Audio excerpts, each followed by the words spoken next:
ശബരിമല സ്വർണ്ണപ്പാളി വിവാദവുമായി ബന്ധപ്പെട്ട് ജയിലിൽ കഴിഞ്ഞിരുന്ന ഏഴാമത്തെയാൾക്കും ജാമ്യം ലഭിച്ചു.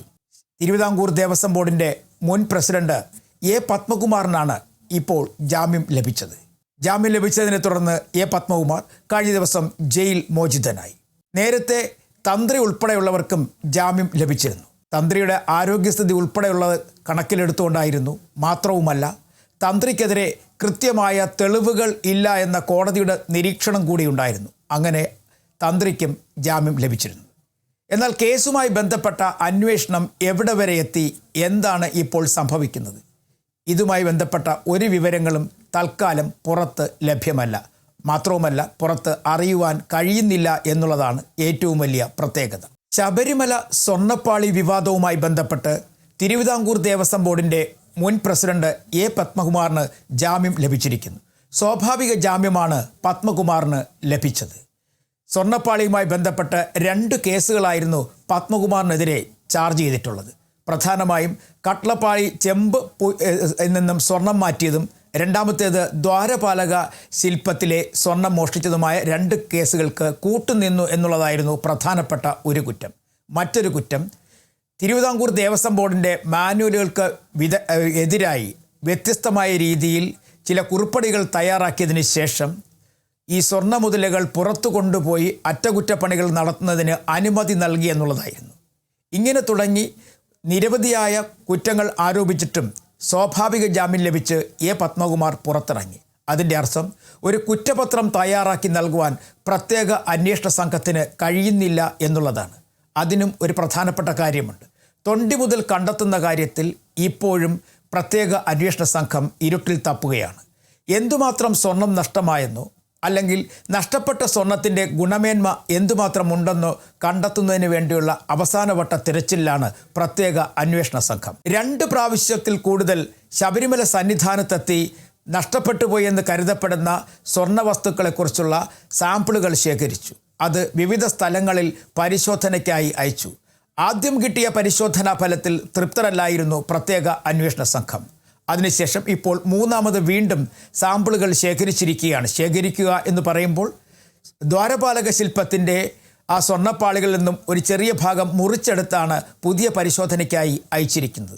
ആ പരിശോധനാ ഫലം കൂടി വന്നതിന് ശേഷം മാത്രമേ കൃത്യമായ ഒരു കുറ്റപത്രത്തിലേക്ക് പ്രത്യേക അന്വേഷണ സംഘത്തിന് കടക്കാൻ കഴിയുകയുള്ളൂ. നിലവിൽ 7 പേർക്കാണ് ഇപ്പോൾ ജാമ്യം ലഭിച്ചിട്ടുള്ളത്. അതിൽ 2 പേർക്ക് കോടതി തന്നെ നൽകിയ ജാമ്യമായിരുന്നു. അതായത് വാദം കേട്ടതിന് ശേഷം കോടതി ജാമ്യം നൽകി എന്ന് പറയുമ്പോൾ തന്ത്രിക്ക് ലഭിച്ചത് അദ്ദേഹത്തിൻ്റെ ആരോഗ്യസ്ഥിതി കണക്കിലെടുത്തുകൊണ്ടും തന്ത്രിക്കെതിരെ കൃത്യമായി ഒരു കുറ്റം തെളിയിക്കുവാൻ പ്രത്യേക അന്വേഷണ സംഘത്തിന് കഴിഞ്ഞിട്ടില്ല എന്ന നിരീക്ഷണത്തിൻ്റെ അടിസ്ഥാനത്തിലുമായിരുന്നു തന്ത്രി കണ്ഠരര് രാജീവർക്ക് ജാമ്യം അനുവദിച്ചത്. പക്ഷേ മറ്റ് 5 പേർക്കും സ്വാഭാവിക ജാമ്യമായിരുന്നു. അതായത് 90 ദിവസം ജയിൽ കഴിഞ്ഞു, പക്ഷേ കുറ്റപത്രം നൽകാത്തതുകൊണ്ട്.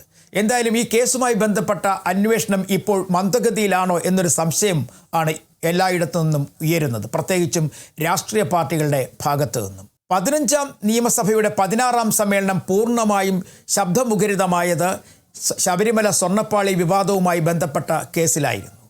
ആ കേസിൽ കൃത്യമായി അറസ്റ്റ് നടക്കുന്നില്ല, അന്വേഷണം നടക്കുന്നില്ല എന്നുള്ള ആരോപണം ഉന്നയിച്ചുകൊണ്ടാണ്. ഇപ്പോൾ ഇതാ കുറ്റപത്രം കൃത്യസമയത്ത് സമർപ്പിക്കാത്തത് കൊണ്ട് ആരോപണ വിധേയരായ ഓരോരുത്തരും ജയിൽ മോചിതരാവുകയും ചെയ്യുന്നു. 2019 കേസുമായി ബന്ധപ്പെട്ടാണ് എ പത്മകുമാറിനെ അറസ്റ്റ് ചെയ്തതും അതുമായി ബന്ധപ്പെട്ട് റിമാൻഡ് ചെയ്തതും.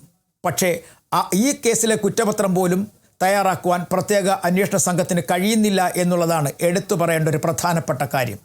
ഇതിൽ പറയുന്നത് അന്വേഷണം പല സ്ഥലങ്ങളിലൂടെ വളരെ വേഗത്തിൽ നടക്കുന്നുണ്ട്. പക്ഷേ നഷ്ടപ്പെട്ടു പോയ സ്വർണത്തിൻ്റെ അളവ് പല സ്ഥലങ്ങളിൽ ലഭിച്ചെങ്കിലും ഇതുമായി ബന്ധപ്പെട്ട ചില പൊരുത്തക്കേടുകൾ നിലനിൽക്കുന്നത് കൊണ്ട് അത്തരം കണക്ക് കൂടി ഉൾപ്പെടുത്തി ഒരു കുറ്റപത്രം തയ്യാറാക്കിയാൽ കുറ്റക്കാർ വേഗത്തിൽ രക്ഷപ്പെട്ടു പോകും എന്നാണ് പറയുന്നത്. എന്തായാലും ഓരോ പ്രാവശ്യവും പ്രത്യേക അന്വേഷണ സംഘം ആവശ്യപ്പെടുന്നതനുസരിച്ച് അന്വേഷണത്തിനുള്ള തീയതികൾ അല്ലെങ്കിൽ ദിവസങ്ങൾ നീട്ടി നൽകുന്നുണ്ട്. ഇതിൽ മറ്റൊരു പ്രധാനപ്പെട്ട കാര്യം, 2025 ആണ് പ്രധാനപ്പെട്ട മറ്റൊരു മോഷണ ശ്രമം നടന്നു എന്ന് പറയപ്പെടുന്നത്. അതായത് തിരുവിതാംകൂർ ദേവസ്വം ബോർഡ് കോടതിയുടെ അനുമതിയില്ലാതെ 2025 സെപ്റ്റംബർ മാസത്തിലും ദ്വാരപാലക ശില്പത്തിൻ്റെ ചെമ്പുപാളികൾ സ്വർണം പൂശുന്നതിന് വേണ്ടി പുറത്തേക്ക് കൊണ്ടുപോയി എന്ന് പറയുന്നൊരു കേസുണ്ട്. ആ കേസുമായി ബന്ധപ്പെട്ട ഒരു അന്വേഷണവും ഇതുവരെയായും നടന്നിട്ടില്ല എന്നൊരു ആരോപണം കോൺഗ്രസ് ഉന്നയിക്കുന്നുണ്ട്. പ്രധാനപ്പെട്ട കാര്യം, ഇതിൽ 2025 തിരുവിതാംകൂർ ദേവസ്വം ബോർഡിൻ്റെ പ്രസിഡൻ്റായിരുന്ന PS പ്രശാന്ത് ഉൾപ്പെടെയുള്ളവർ കക്ഷികളാണ്. അവരെ ചോദ്യം ചെയ്യുക മാത്രമാണ് ചെയ്തിട്ടുള്ളത്. ഇവരൊക്കെ തന്നെ CPIMുമായി ബന്ധമുള്ളവരാണ്. അതുകൊണ്ട് തന്നെയാണ് ഈ കേസുമായി ബന്ധപ്പെട്ട അന്വേഷണം തിരഞ്ഞെടുപ്പ് ആകുമ്പോഴേക്കും മെല്ലെ പോകുന്നത് എന്നാണ് കോൺഗ്രസിൻ്റെ പ്രധാനപ്പെട്ട മറ്റൊരു ആരോപണം.